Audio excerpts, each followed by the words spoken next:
بسم الله الرحمن الرحيم. الحمد لله رب العالمين، والصلاة والسلام على معلم الناس الخير سيدنا ونبينا محمد صلوات الله عليه وعلى آله وأصحابه أجمعين.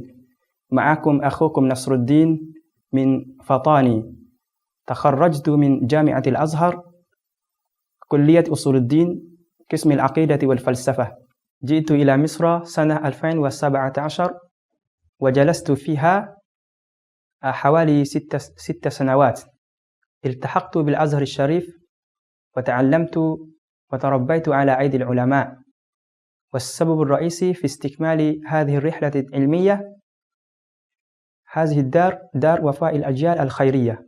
وقال رسول الله صلى الله عليه وسلم: من لا يشكر الناس لا يشكر الله. وأشكر للدار التي احتضنتني كما تحتضن أم ولدها بالرعاية واهتمام.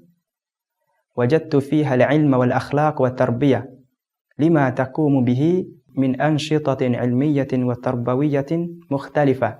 فجزاكم الله خير الجزاء على هذا المجهود العظيم.